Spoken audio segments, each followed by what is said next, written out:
প্রচুর গরম পড়েছে আর এই গরমে দুপুরবেলা টক খেতে কিন্তু দারুণ লাগে, ঠিক না? তো এদিকে আমি প্রিয়াঙ্কা বাচ্চাদেরকে নিয়ে জাম্বুরা মাখিয়েছি, কাঁচামরিচ লবণ দিয়ে একদম সিম্পলভাবে জাম্বুরা মাখানো হয়েছে। আর বছরে এই প্রথম জাম্বুরা খেলাম। তো দুপুরবেলা সবাইকে নিয়ে জাম্বুরা খাচ্ছি আর অনেক মজার মজার গল্প করছিলাম, ওদের সাথে অনেক মজা করছিলাম। তো বেশ ভালোই লাগছে। আর গ্রামে এসে এরকম টক জাতীয় খাবার খেলে তো কথাই নেই। সবাই আসছে জাম্বুরা নিয়ে, কেউ কদবেল নিয়ে। তো এটাই আসলে ভালোবাসা। তো এখানে বাচ্চারা বোতল দিয়ে সম্পাপড়ি কিনতে গিয়েছে, অনেকগুলো বোতল জমা হয়েছিল জুতার র্যাকের উপরে, তোমরা হয়তোবা দেখেছো, আমি ভিডিও করেছিলাম। তো সেগুলো দিয়েই আমি বলছিলাম যে তোমরা বাদাম খাও, তো বাদাম দিবে না, সম্পাপড়ি দিবে। আর বেশি সম্পাপড়ি দিইনি, তো টাকা দিয়ে বাদাম আর সম্পাপড়ি কিনে ওরা খাচ্ছে। আর এদিকে দেখো এই গরমের সময় আমার মেজোজা কতগুলা তালের বড়া পাঠিয়েছে। তো আসলে সে আমাদেরকে খুবই ভালোবাসা, চিন্তা করছে বছরের পিঠা বাচ্চারা এখনো খায়নি, তো সেই গরমের ভিতরে চুলার কাছে বসে পিঠা তৈরি করছে। আর এদিকে আমাদের পিকনিকের চাউল চলে এসেছে। তো বাচ্চাদের আবদার, তাদের সাথে আমাদের পিকনিক করতে হবে। তো এখন কি করব, প্রচুর গরম পড়েছে। আর এই দুপুরবেলা তোমাদের ভাইয়ার পাগলামি দেখো, প্রায় 3 কেজি পুঁটি মাছ এনেছে। আর এই দুপুরবেলা এই গরমে পুঁটি মাছ কেটে রাতের বেলা বাচ্চাদের আবদার পূরণ করব। তো এখন আর সম্ভব না, এই পুঁটি মাছ কাটতে কাটতে আর ওদের সাথে পিকনিক করা সম্ভব না। সবাই কেমন আছেন? আশা করি আল্লাহর অশেষ রহমতে সবাই খুব ভালো আছেন। আলহামদুলিল্লাহ, আমিও আমার পরিবারের সবাইকে নিয়ে ভালো আছি। তো এই যে এদিকে দেখতে পাচ্ছেন মাটির চুলা, আর এখন বাজে রাত 8:49। তো এদিকে আমরা সবাই বের হয়ে পড়েছি, আমরা পিকনিক করব। গ্রামে এসেছি, বাচ্চা কাচ্চা সব নিয়ে রেডি।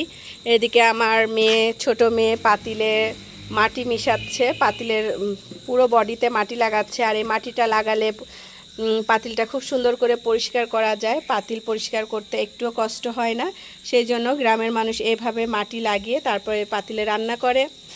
আর এই তো প্রিয়াঙ্কা আছে খুব ব্যস্ত, লেডার। আর এদিকে রাইসা আমার মেজো ভাসুরের মেয়ে, আর এই হলো আমার মেয়ে ছোটটা। আর বড় মেয়ে কাজের মেয়ে রহিমা, সেতে কোথায় তাকে খুঁজে পাওয়া যাচ্ছে না। আর এই তো আমার বাবা পলাপলি খেলছে। তো সব কিছু এখন বাহিরে আনা হবে, আনার পরে আবার আপনাদের সাথে শেয়ার করব। তো এই হলো বাহিরের পরিবেশ, চারিদিকে অন্ধকার। এই অন্ধকারে আমরা বাচ্চাদেরকে নিয়ে বসে আছি পিকনিক করার জন্য। সব কিছু রেডি করা হয়ে গিয়েছে। এদিকে খড়ি, তারপরে চাল ডাল, পেঁয়াজ রসুন, শুকনা মশলা। আর এখন চুলায় আগুন দেওয়া হচ্ছে। যে নতুন আরেকটা চুলা আনা হয়েছে। আর দুপুরে মাছ কাটতে কাটতে গোছল নামাজ কালাম পড়তে পড়তে অনেক দেরি হয়ে গিয়েছে। তো বাচ্চাদের আবদার দুপুরে আর পূরণ করা হলো না, রাতের বেলায় শুরু করে দিয়েছি আমি আর আমার মেজোজা। তো এদিকে আজকে ওরা মুরগির গোশত দিয়ে পাতলা খিচুড়ি খাবে। তো নতুন চুলা কিনেছি, আর এই চুলাটা নিচে রাখবো চিন্তা করছি। আর উপরেও আমার একটা চুলা আছে। আসলে চুলাগুলো আমার এতটাই পছন্দ যে 2টো চুলা কিনা হয়ে গিয়েছে। ঢাকার জন্য একটা এনেছি, মোট 3টা চুলা কিনেছি। আর আমার ঢাকা চুলাটা ছাদে রেখেছি। তো এই যে এদিকে কিন্তু আদা রসুন পেঁয়াজ গরম মশলা হলুদ পাউডার মরিচ পাউডার ধনে পাউডার জিরা পাউডার সব কিছু একসাথে কষিয়ে নেওয়া হয়েছে। তারপরে এখানে মুরগির গোশতগুলো দিয়েছি।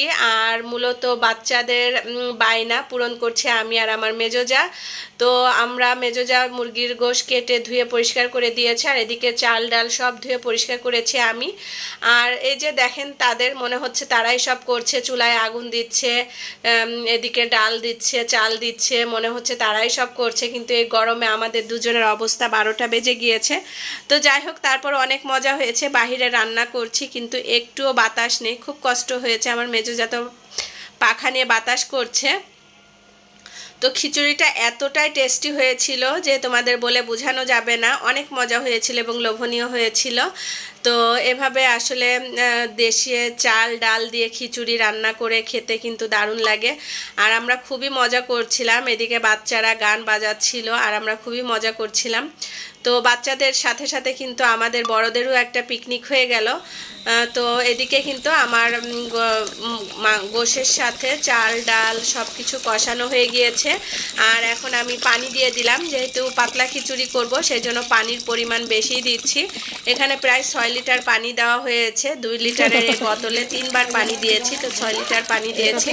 তো সেই জন্য কিন্তু পানিটা পারফেক্ট হয়েছে, আর খিচুড়িটাও সেই জন্য নরম হয়েছিল, আর বাচ্চারাও খেয়ে মজা পেয়েছে। পানিটা আরো লাগে।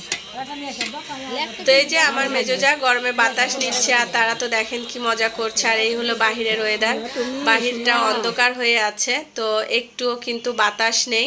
একটু বৃষ্টি আসলে ভালো হতো, তো পিকনিক করার পরে বৃষ্টিটা আসলে বেশি ভালো হবে।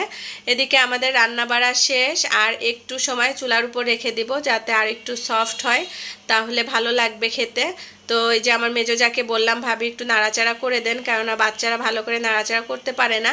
আর এই খিচুড়িটা কিন্তু ছোট বড় আমরা সবাই খাবো। তো প্রথমে আমার 2 ভাসুরের জন্য আমার মেজোজা নিয়ে যাচ্ছে, তারপরে আমরা একসাথে সবাই মিলে খাবো, আমি এসে নিয়ে যাব।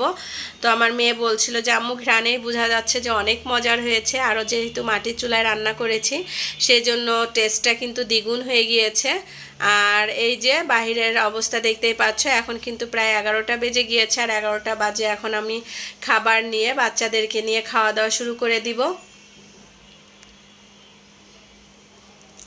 তো বাহিরে কেউ নেই, শুধু আমরাই ছিলাম। আর আমরা বলে গ্রামে গেলে সবার খুব আনন্দ হয়, খুব জাঁকজমক হয় এই জায়গাটা, আমার বাড়িটাও আলোকিত হয়ে থাকে।